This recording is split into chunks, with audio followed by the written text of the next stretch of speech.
बिस्मिल्लाहिर्रहमानिर्रहीम अस्सलाम वालेकुम वरहमतुल्लाहि वबरकातुहू। आप देख रहे हैं मैर मेरा पाकिस्तानी यूट्यूब चैनल और मैं हूं कैसर महमूद। आप सबको पता है, लेकिन फिर भी मैंने बताना ज़रूरी है। तो सबसे पहले वीडियो देखने से पहले चैनल को सब्सक्राइब कर दें और घंटी वाला जो ऑप्शन है उस पर भी क्लिक कर दें। तो काफ़ी दिनों बाद बाहर निकला हूँ, लॉकडाउन लगा है स्पेन में। तो आज के व्लॉग में 2-3 बातें आपके साथ मैं शेयर करूंगा जो अक्सर लोग पूछते हैं कमेंट्स करके। तो मेरा फ़र्ज़ बनता है जिस बात के बारे में मुझे पता हो, जो बात वो पूछ रहे हैं, जो सवाल पूछ रहे हैं, अगर तो मुझे मुकम्मल पता हो तो मैं फिर कोशिश करता हूं कि वो मालूमात आप तक शेयर करूं ताकि आपको फ़ायदा हो सके। तो जिस बात का नहीं पता उसके लिए मैं माज़रत चाहता हूं। तो अभी मैं जा रहा हूं मार्केट। मुझे लगता है थोड़ी कमज़ोरी होगी है मुझे घर बैठ बैठ के, तो बादाम वगैरह खाने चाहिए।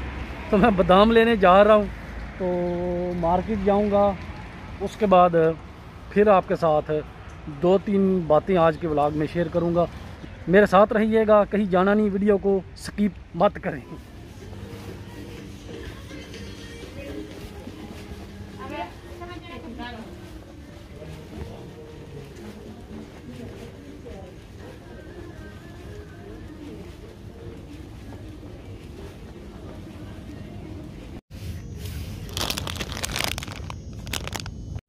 मार्केट में मैं आ गया हूँ, तो बादाम मैंने ले लिए।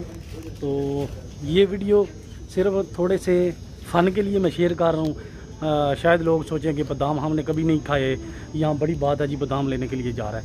लेकिन बस थोड़ा चिल फ़न के लिए आपके साथ वीडियो शेयर कर रहा हूँ कि बादाम लेने जा रहा हूँ। और ये देखें, तो ऐसी कोई बात नहीं है, हर बंदा बादाम खाता है, जारी बात है, ये ऐसी कोई बड़ी बात नहीं। लेकिन वैसे थोड़ा सा चिल के लिए कि मैं बादाम लेने जा रहा हूँ, कमज़ोरी हो गई है, तो इसलिए इतनी ये बादाम खा लूँगा, इससे कमज़ोरी नहीं दूर हो जानी मेरी।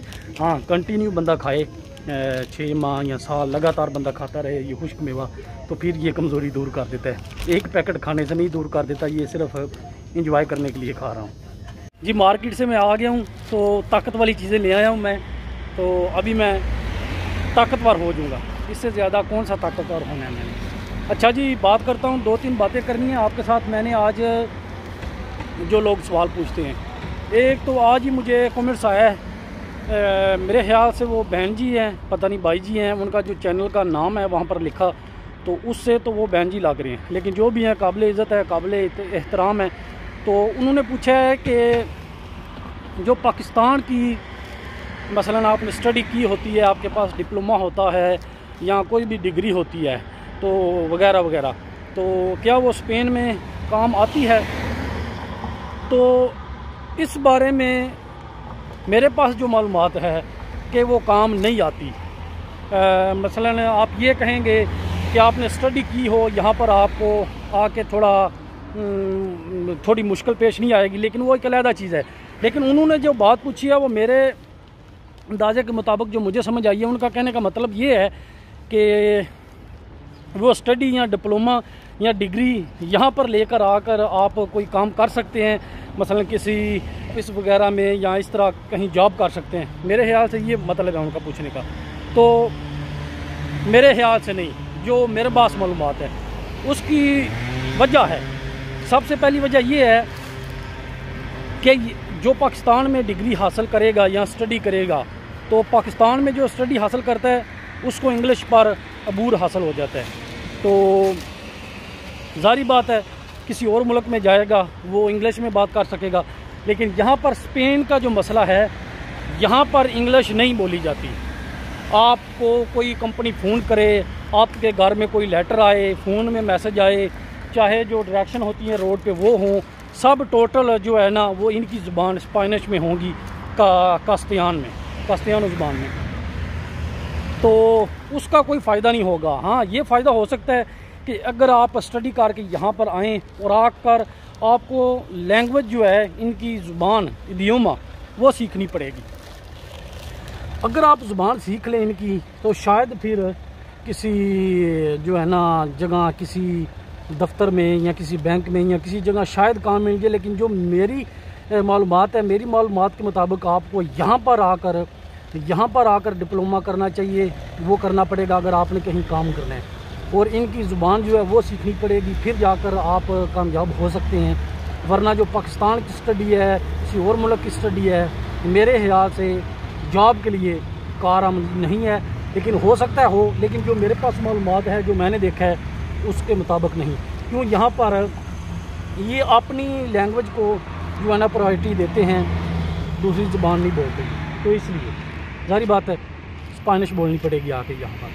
तो उम्मीद करता हूँ आपको मेरी बात समझ आ गई होगी कि पाकिस्तान की स्टडी या पाकिस्तान का डिप्लोमा यहाँ पर नहीं चलेगा। यहाँ पर आकर यहाँ पर स्टडी करें या डिप्लोमा करें या लैंग्वेज कोर्स करें तो दूसरी बातें बात की।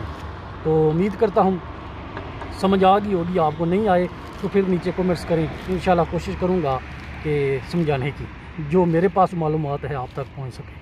अच्छा जी, एक सवाल जो है तो वो काफ़ी ज़्यादा लोग करते हैं, वो ये करते हैं कि स्पेन में जो ट्राले का लाइसेंस है, मसलन ये पीछे से जो गुज़र रहा है ये ट्रक है, इसको ट्रक बोलते हैं। जो इससे बड़ा है ट्राला, जो 8-10 व्हीलर होता है, तो उसके लाइसेंस के हवाले से काफ़ी लोग जो है ना वो कमेंट्स करते हैं।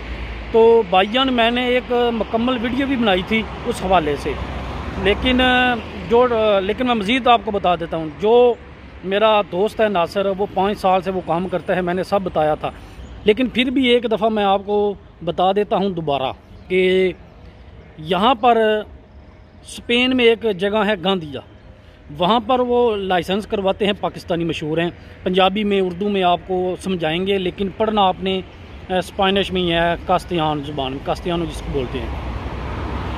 लेकिन वो पंजाबी में उर्दू में पाकिस्तानी होंगे, आपको समझाएंगे और ठेका करेंगे। 700 यूरो थ्योरी का लेंगे, और मेरे ख्याल से 7 या अगर आपने दोनों चीज़ें करनी हो तो 1400-1500 यूरो का वो ठेका करेंगे, मतलब थ्योरी और प्रैक्टिकल का। कार का लाइसेंस उसको बे बोलते हैं यहाँ पर।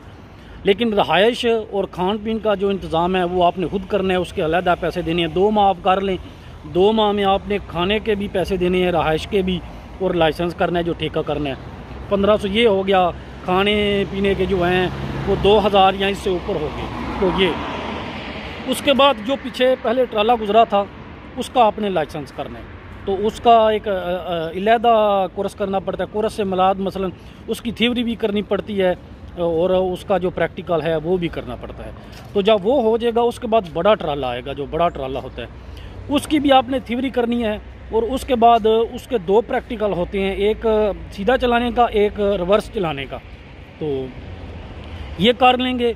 उसके बाद एक काप होता है, ये जो आपको स्क्रीन पर नज़र आ रहा है, CAP, इसको स्पेनिश में से आ पे बोलते हैं, काप, तो स्क्रीन पे नज़र आ रहे हैं। तो ये आपको करना पड़ता है, ये काप करेंगे तो तब आप ट्राला चला सकेंगे। आपने कार का लाइसेंस कर लिया, ट्रक का लाइसेंस कर लिया, फिर आपने ट्राले का लाइसेंस कर लिया, थ्योरी और प्रैक्टिकल, आपको लाइसेंस मिल जाएगा, लेकिन आप चला नहीं सकते जब तक आप काप नहीं करेंगे।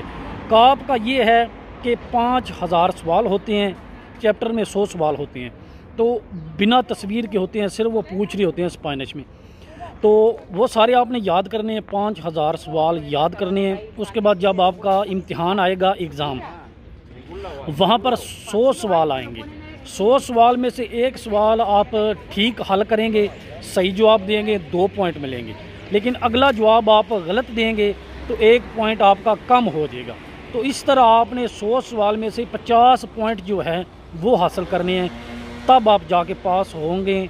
49 पॉइंट से आप पास नहीं होंगे, 50 होने चाहिए मिनिमम, तो फिर आप पास होंगे। उसके बाद आप जाकर स्पेन में ट्राला चला सकते हैं। तो ये प्रोसीजर है सारा। तो इसके कितने पैसे लगते हैं ये बंदे पे डिपेंड करता है। अगर मैं अपनी बात करूं, थ्योरी कार की है, प्रैक्टिकल कार ना 2 मैंने इम्तिहान दिए हैं। मैंने एक वीडियो शेयर की थी एक एग्ज़ाम की, लेकिन दूसरे में भी मैं फ़ेल हो गया हूँ। छोटी सी गलती थी, बंदा आ रहा था ज़ेब्रा क्रॉसिंग तो के साथ की तरफ, तो दूसरी तरफ चला गया, मैंने गाड़ी रोक दी, वो इंटर नहीं हुआ तो भी उसने फ़ेल कर दिया। तो अभी मैं प्रैक्टिकल में पास नहीं हुआ। लेकिन जो मैंने रहाइश वहाँ पर रखी बार्सिलोना में, खाने का और रहाइश का जो मैंने किराया वगैरह दिया, सारे मिला के 3500 यूरो अभी तक मेरे लग चुके हैं कार का लाइसेंस करने। करने पर 500 यूरो या 525 यूरो का 1 लाख बनता है। 500 का कर लें, 1 2 3 4 5 6 7 7.5 लाख रुपया मेरा लग गया अभी तक। कार का लाइसेंस कर रहा हूँ, उसके बाद ट्रक की थ्योरी, ट्रक का प्रैक्टिकल, उसके बाद ट्राले की थ्योरी, ट्राले का प्रैक्टिकल 2, एक आगे एक रिवर्स, फिर काप। तो ये सारी चीज़ें करनी है, उसके बाद आप जाकर ट्राला चला सकते हैं। लेकिन अगर आप ट्राले का लाइसेंस ले लेते हैं तो फिर यहाँ पर 2500 से 3000 के दरमियान आपकी सैलरी निकलती है 1 माह की। तो फिर सारे दुख दूर हो जाते हैं। लेकिन मुश्किल है, लेकिन कुछ पाने के लिए कुछ खोना पड़ता है, टाइम लगाना पड़ता है, पैसा थोड़ा लगाना पड़ता है। लेकिन देखें, जो बंदा कोशिश करता है वो कामयाब हो जाता है, जो दिल हार जाए वो कभी मंजिल तक नहीं पहुँचते। उम्मीद करता हूँ ये भी बात आप तक सही पहुँच गई होगी, आपको समझ आ गई होगी। अगर आपको बात की सही समझ आ गई हो, आपकी मालूमात में इजाफा हुआ हो, तो मुझे दुआ दें, बस दुआ करें कि अगली ट्राई में मैं इंशाल्लाह प्रैक्टिकल में पास हो जाऊं।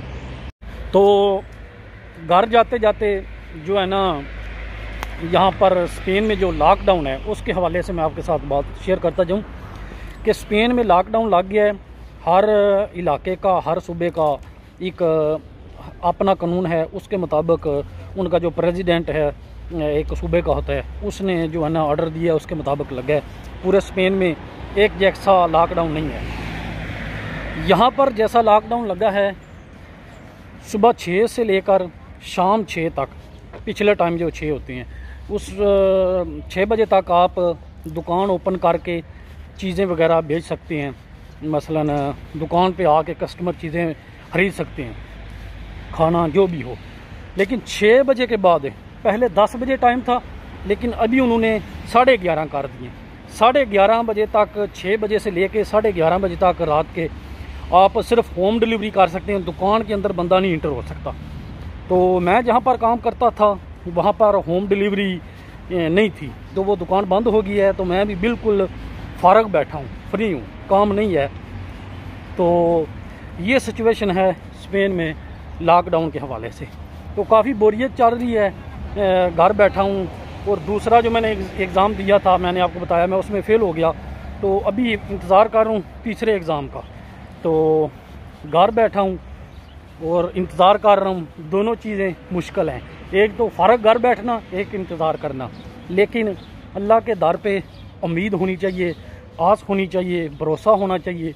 तो इंशाल्लाह अल्लाह के हुक्म से सारे काम हो जाते हैं। तो उम्मीद करता हूँ आपको काफ़ी सारी बातें मिली होंगी मेरे आज के व्लॉग में। कोशिश करता हूँ आप तक बातें शेयर करूँ जो मुझे पता है। तो आखिर में आप सब के लिए, मेरे अपने लिए भी पैगाम है कि 5 टाइम की नमाज ज़रूर पढ़ा करें। कितने मिनट लगते हैं? 5 मिनट, 10 मिनट लगते हैं। फजर की नमाज, ज़ोहर की नमाज कितना टाइम लगते हैं एक वक़्त की नमाज़ पढ़ने में? इशा की नमाज जो होती है वो लंबी होती है, तो कितने मिनट लग जाते होंगे? मेरे ख्याल से 20 मिनट इशा की नमाज बंदा पढ़ लेता है, 15 मिनट, 20 मिनट। तो ये इतने ज़्यादा नहीं है। अगर घर बैठे हैं, आप गेम खेल रहे हैं या मोबाइल पे लगे हैं, सोशल मीडिया यूज़ कर रहे हैं, तो 20 मिनट, 15 मिनट, 10 मिनट से निकाल के आप अगर नमाज़ पढ़ लेंगे तो आपको इतना सुकून आएगा, इतना सुकून आएगा। जो नमाज़ पढ़ते हैं उनको पता होगा कि बंदा सोच भी नहीं सकता। सारे नमाज, ये नहीं कि मुसलमान है किसी ने नमाज ज़िंदगी में नहीं पढ़ी, पढ़ते हैं। लेकिन जब कंटिन्यू आप पढ़ते हैं, 5 टाइम आप नमाज़ पढ़ते हैं, तो नमाज पढ़ने के बाद जो आपको सुरूर आता है, इस तरह लगता है जैसे मैं सरहरू हो गया हूँ।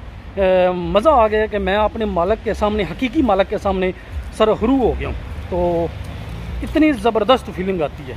और फ़र्ज़ भी है हम पे, सबसे पहले जो है ना नमाज का सवाल किया जाएगा।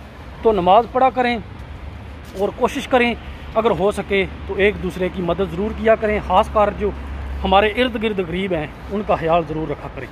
बातें करते करते वीडियो काफ़ी लंबी हो गई है, लेकिन जो है ना उम्मीद करता हूँ आपको वीडियो पसंद आएगी। तो जिन्होंने सब्सक्राइब किया है चैनल, वीडियो देखते हैं, कमेंट्स करते हैं, उनका शुक्रिया। जिन्होंने किया अपने दोस्तों से भी करवाएं, बहुत शुक्रिया। इससे मेरी हौसला अफजाई हो जाएगी और मैं कोशिश करूँगा बेहतर से बेहतर वीडियो बनाऊँ।